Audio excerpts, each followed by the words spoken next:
The following episode of the SpongePod is brought to you by Bargain Mart. Now, Tim, do you remember the last time you found a good bargain? A good bargain? Probably at Target, because I go there a lot. Target's known for their bargains. The bargains. Yeah. It's right up there on the sign. What did you buy? Now I'm trying to remember. So you're quick to say Target, but you just don't remember the bargain? That's true. You're just so used to Target providing those bargains that, yeah. Yeah. Probably some pants. Okay. Perhaps. Pants. Cheap. Pants that are good bargain pants. Yeah. Good bargain pants. My last bargain, I was at the Sobro vintage store mall shop, and I found a dope Rodney Dangerfield pin. It was super cool. However, we haven't even checked out this really great place called the Bargain Mart. Well, if you're looking for some pickles, some strawberry bubble gum, or even some giant TV screens, make sure to check out the Bargain Mart. This is appalling that we haven't been there yet. I'm known for my bargain chirping. What do you think, Tim? What would you want to buy from the Bargain Mart? I mean, strawberry bubblegum sounds really great. Yeah, I love pickles. I mean, whatever. I imagine you're a pickle boy. I'm a pickle boy. Yes, with an I. B-O-I. I do wonder if they have really fresh like seafood there, or is that like sacrilegious to say? Probably. I mean, that would be cannibalism. Yes, but not for me if I ate it. Not for Tim, but Tim's not their normal audience, I guess. I don't know why we do this ad for our podcast. It makes sense why people aren't paying us to do ads. Anyway, go check out Bargain Mart for all your bargain needs. And welcome to the SpongePod, the unofficial podcast of SpongeBob SquarePants, where we overanalyze every single episode and get down to the bikini bottom of your fan theories. I'm your host and in-house SpongeBob expert, Eric. Are you ready, Tim? Aye, Captain. Yes. Here we are. Episode 15. Congratulations, friend. Yes, congratulations on episode 15. Yeah, we've been doing this for a while. I gotta say, man, I'm kind of sleepy. I don't know how you feel. Yeah, but maybe it's just the 15 blues. I'm just kind of sleepy. I don't know. We're hitting that point in the podcast, in the life of the podcast. Yeah, it's a sleepy spring. Yes. Today is April 7th. That is. Mm-hmm. We are looking outside. The beautiful April 7th Saturday, beautiful day. But man, I'm just sleepy. I don't know. It's kind of weird. Anyway, make sure to check us out on Twitter, Facebook, and YouTube at the SpongePod. Make sure to email us some questions at thespongepod@gmail.com. We'd love to hear from you. Like we said last episode, we're pretty desperate at this point. So let us know what you think. And then today we are talking about Sandy's Rocket, a classic episode, probably my favorite episode of SpongeBob so far. I don't know what you think, Tim. Oh yeah, I love there's a lot of paranoia in this episode, which I really enjoy. Yeah, the funny thing about this episode is it's like the most coherent one. You know what I mean? It has the most story, and it goes somewhere, and it's cool. Mm-hmm. And then afterwards, after we're done with that hard-hitting over-analysis, we will be looking at a few Yahoo Answers, trying to clear up the world of SpongeBob for you guys here on the SpongePod. Tim, I don't know what it is, but I'm just tired. I'm thinking that we've been working too hard. I've been moving, moving out of this classic office that I've given you 15 SpongePods in. It's really sad. I'm really, really upset about moving. I feel like this is a legendary place where we started our podcast. You've heard a lot of voices out of this microphone that I'm speaking in right now.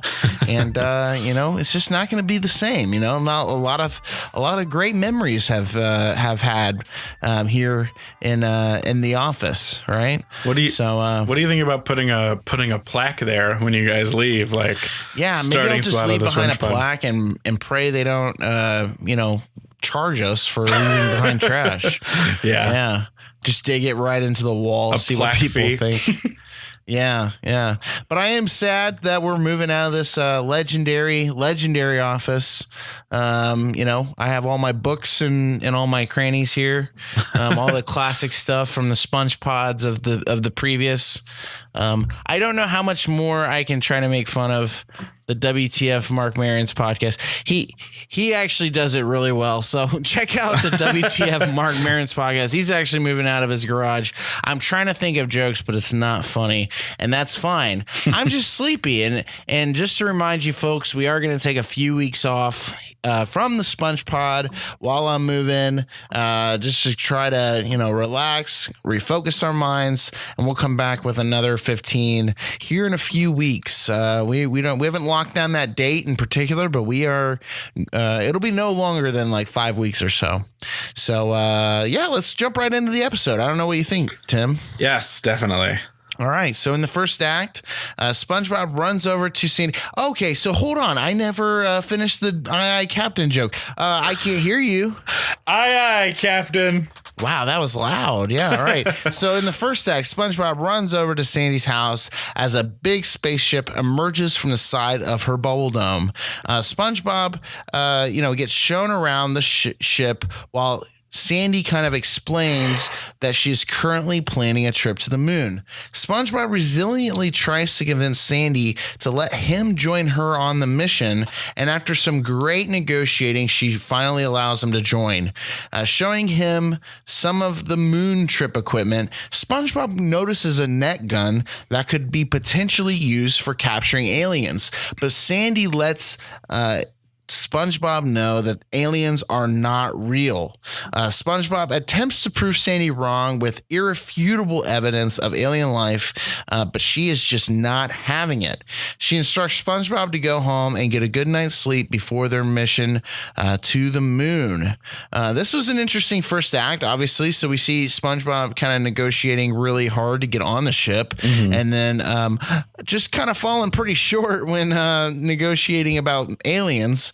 There was a lot here, though. I mean, it's really fun to see, SpongeBob playing he's kind of playing the heel here in different ways. Like he's not necessarily like the smartest character in this regard. I guess he really isn't always the smartest character, but I had a few thoughts here. I mean, would the net retain like some of the water when they like bag some stuff? Because they kind of show Sandy kind of shoots the net at like kelp.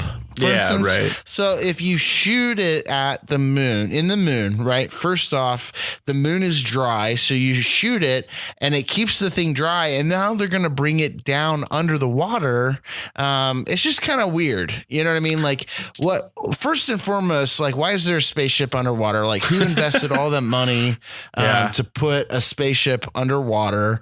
Like, and then on top of all that, all the stuff they're going to gather is just going to get all like salty and wet, once they bring it back underwater. It just seems like a weird NASA mission, Yeah, I was thinking about how like in this episode, like Sandy kind of scoops like Elon Musk, like being an independent person and launching rockets into space by like 15, 16, 17 years, basically. Yeah. This definitely feels very SpaceX-y to like invest in like technology that's like underwater and like ran by squirrels, It's like definitely more SpaceX-y than it is like NASA, type. I can't see this like making a congressional approval. Right. I mean? Yeah. Tim, did you find anything on this?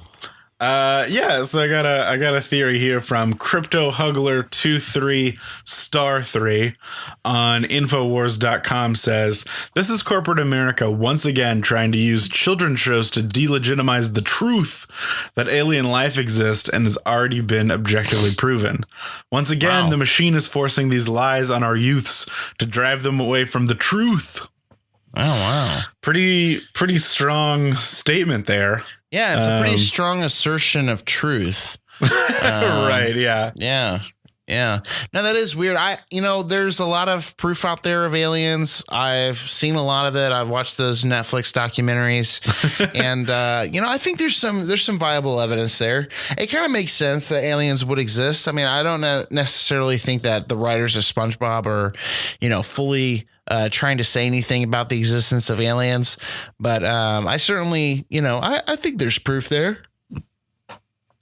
I think it's definitely a possibility. I don't know, like, not to get too deep here on SpongeBob, but that's pretty much all we do. Pretty much all we do. Just get deep. Excuse me. Yeah. So I believe like the physicist Neil deGrasse Tyson has some interesting things on this, where he kind of talks about how like, yeah, there's probably aliens, but they're in different form than we would like know them as, and maybe if they're technologically, I thought it was interesting. He was like, if they're technologically advanced to get to Earth, they'll probably like get to Earth and then leave because they're like, oh, look at this primitive society and just kick it out of there. I don't mean to throw shade at Neil deGrasse Tyson, but I'm kind of a skeptic of his. I get this idea that like you could see a potato and say, well, maybe it's not a potato. Maybe it's maybe it's a little planet and there's an organism that lives in that planet in the potato. And from that potato, we will understand the meaning of life.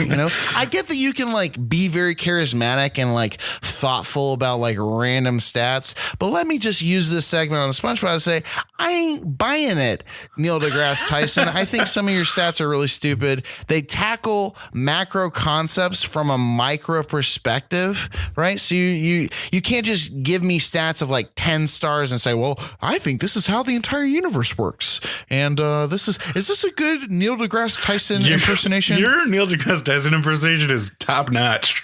Maybe I've seen too many of his videos and I just don't buy it. I do not buy it, man. Every time he talks, I'm like, oh, cool. Neil deGrasse Tyson smoked some pot and, looked at 3 stats and thought, whoa, let me just talk to you about your keys real quick. When you turn on your car, your ignition ignites. And if you think about it, this is a little mechanism and you are a mechanism within a bigger mechanism.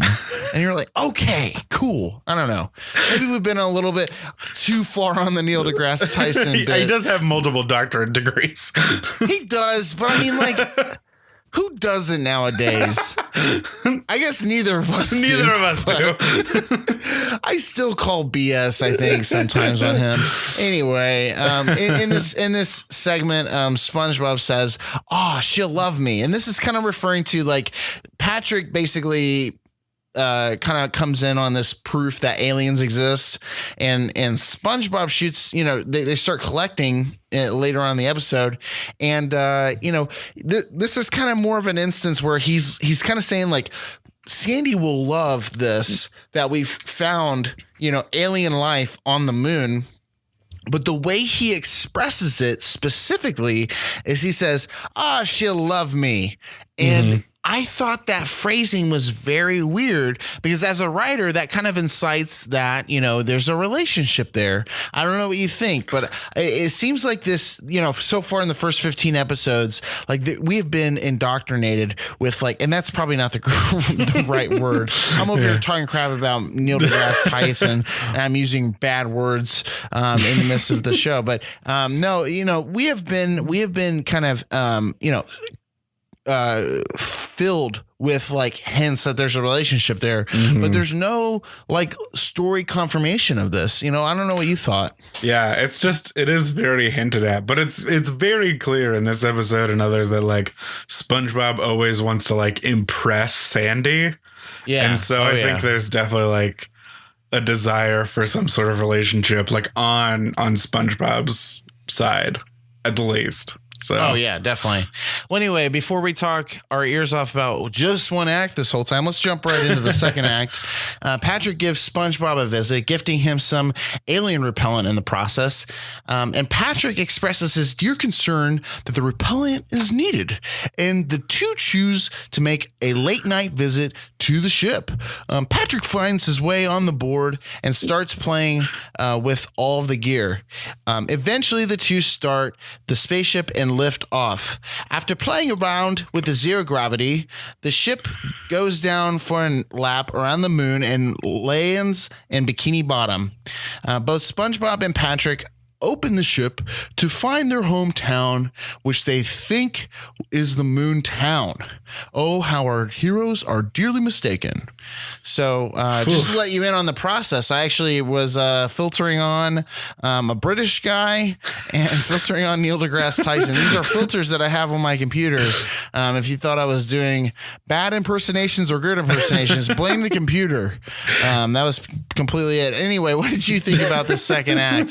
Tim, did you find anything? I will say first off that those impressions really threw me for a loop when I was listening to them. Yeah, that's kind of that's the goal on podcasts, to kind of throw your listeners, completely out of whatever you're doing. Speaking of throwing things for a loop, this is kind of the fan theory here. Kyrie Drew 392 on Twitter says, "We only see the moon from one perspective. Is this proof that the writers of SpongeBob are advocating for the flat moon perspective?" So, the flat moon perspective, similar to the flat earth perspective, is that, that the moon is actually like one dimensional, or that you can basically fall off the moon, which we do see happen in this episode. So yeah, it is. Yeah. I don't know. I'm not as crazy about the flat earth perspective or the flat moon perspective for that matter. I think we have a lot of pictures and videos of that. Right. I'd be interested to see what our friend Neil deGrasse Tyson has to think, since he's the voice. He has multiple doctorates and he's the voice of truth. No, I just don't buy it. And also I feel like that was a pretty recent, I guess I don't really know much about these theories, but I feel like that was a pretty recent theory. Do you know much about that? Has that been around for a while? Or the flat earth theory? Yeah. Well, I guess obviously way back, and I guess that was stupid, way back before we understood, they thought that, but I guess our legitimate conversation over the last, this postmodern conversation, you know what I mean? Cause I feel like we pretty much proved it right, or proved it wrong. We proved it right that we have a 3-dimensional planet. Mm-hmm. And then just recently, I don't think this was a phenomenon in the 90s.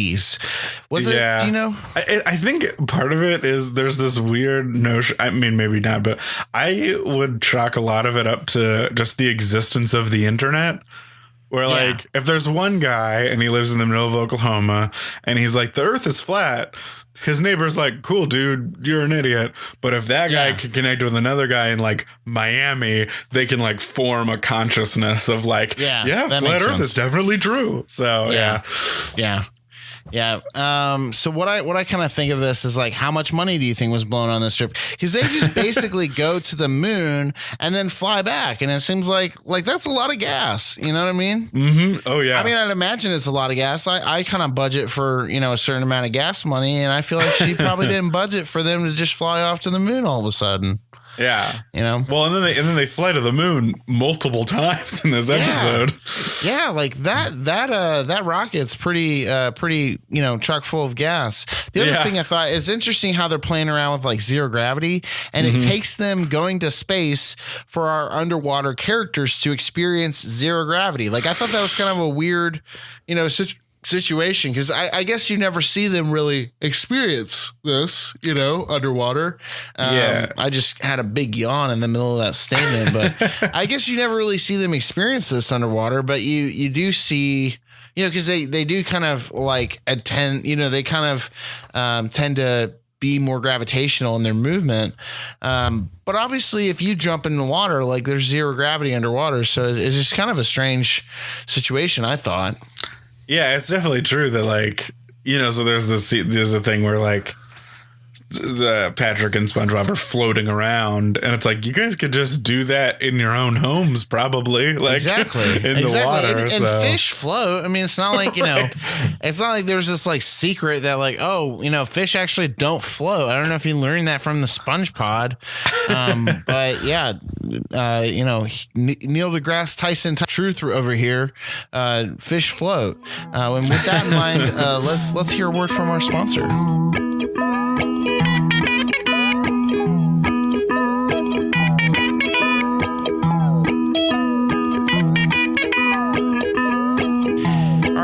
my dear friend, can you please open the link that I sent to your phone earlier? It's a YouTube link. I bought it exclusively from Palace of Pranks. It's their YouTube. It's a locked account. You do have to buy this. Tim, let me know when you have it open. Yeah, I got it right here. I'm hitting connect. Oh, what am I looking at here? So you're gonna... Yeah, explain it. Well, this is a podcast. They can't see what you're seeing. They can't see it from the we can post this on the YouTube channel. Sorry. From the title is a monkey on a goat on a cup on a tightrope. Yeah. So, and right off the bat, you kind of see this monkey kind of walking the tightrope with, a big goat, a freaking huge goat. Yeah, it's like a ram. A goat the size of me, walking a tightrope with all four hooves. And then if you fast forward it kindly to about 240, you see that the small lady puts a cup on the tightrope. And then if you fast forward all the way to 305, this goat puts all 4 feet on the cup and then just starts to rotate around the cup. And then the monkey gets on the goat's head and does like some tricks. That's incredible. Yeah. That's ridiculous. Yeah. I'm happy that you enjoyed that that goof that we got from Palace of Pranks. It's not exactly a prank, but it certainly kind of makes you rethink what you're doing with your life, right? Yeah, like why am I not training rams or goats to stand on cups with monkeys on them? Yeah, it's why pretty am I awesome. not doing that? All those PETA people are going to pull funding from our show. But make sure to check out the Palace of Pranks for all your pranking needs. All right, welcome back to the SpongePod. My voice is cracked, I think, on that. But we just don't care anymore. We only hear from like one of you, so we do care. We do care. Make sure to check us out on Facebook and Twitter, on YouTube. Anyway, let's get right back into the episode. Once arriving on what our heroes think to be the moon, they quickly suit up and begin exploring. Upon exploring the town, they find that they do find what they believe to be aliens. They begin to bag these aliens to further Sandy's research, only to bag the entire town of Bikini Bottom in the process. They finally get to what appears to be a Sandy lookalike, only to bag her with the same tenacity of the rest of them. And again, our heroes do not think that they are in Bikini Bottom. They think they're on the moon. Once the entire town is captured, the two turn on each other, having gone completely mad with their net power. Our dear hero Patrick gets captured as SpongeBob loads the ship with his bountiful specimens of research, only to realize that this was actually Bikini Bottom that was captured. SpongeBob lands again back on the moon, and the townspeople are mad at our dear SpongeBob. Tim, what did you find anything on this segment? Yeah, this is from a guy who's got a real screen name that I really love. It's Ronald Raygun 2239 on Facebook says, since the ship broke down as it finally landed on the moon, one can only assume that all of the residents of Bikini Bottom are now the aliens on the moon. Oh, wow. Maybe this is proof that aliens aren't real and that they're actually fish mistakenly imported from the sea. Wow. Yeah. What do you think of that one? Which would sort of make sense, in Star Wars. Right. Yeah. That would sort of make sense in that world. I think that's like the only, and it might be, it's the last fan theory that we're going to cover for a little while. That actually might check out. I could dig this idea that all the aliens, because aliens, it's very strange whenever we talk about aliens in real life, because it's usually they have 2 arms and 2 legs, and if we're going to trust our buddy Neil deGrasse Tyson dog, aliens are going to have tentacles. They're going to have like fish heads. Yeah. They're going to have like little fins, and they're going to look a lot like that dude on the water movie that we just won an Oscar. The Shape of Water. Shape of Water. Yeah, they're gonna look a lot like Fish Boy. So I don't know. I kind of dig this theory. I don't know what you think. Yeah, I mean, I think like there's the whole thing where like the Bikini Bottomites obviously don't breathe air. and there's no air on the moon either. So I think they could live like that. Yeah, I think it makes sense. I think it makes more sense than it doesn't, if that makes sense. Yes. Yeah, I just also want to say this is definitely my favorite episode. I don't know what you thought of it, but it was just a funny episode. I think it was just one of those classic, SpongeBob moments, a classic episode for the SpongePod for us to cover. And I think it was just very good. What did you think of this episode? Oh yeah. No, I really love this one. I think, as you mentioned at the top of the show, like, it has that coherent plot, which is nice. Yeah, it's nice that the story actually makes sense, that they go somewhere and it makes sense, which is sad to say, but it's truly something to enjoy when it happens. Yeah, and it's kind of like stupid in a sense, just in the sense of like Patrick and SpongeBob are really stupid in this episode, but like in a really funny way. They're the bad characters. They're the bad characters. That's true. Yeah. Yeah, and I think the last thing I want to mention is that it's very strange. Okay, so once again, Patrick calls Sandy Miss Alien Pants, like, as a joke. Like, they are definitely implying, we need to get Neil deGrasse Tyson in on this to, like, see if he can, like, come up with some stats and some facts as to whether or not SpongeBob and Patrick are not SpongeBob and Patrick, but SpongeBob and Sandy are a thing. I feel like his perspective would really lend itself to some truth in the midst of all this weird chaos,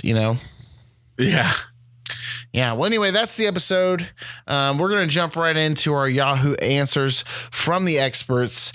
Our first one. So again, this is us reading some Yahoo Answers, by no means copying one of the most famous podcasts to ever exist. So yeah, let's jump right into it. So this was a post from Tristan. He wrote, "Why do people like SpongeBob so much?"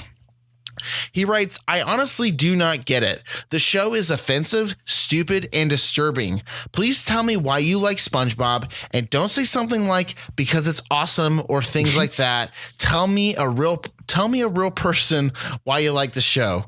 So yeah, I mean, like, why do you like SpongeBob, Tim? 'Cause it's awesome. I'm joking.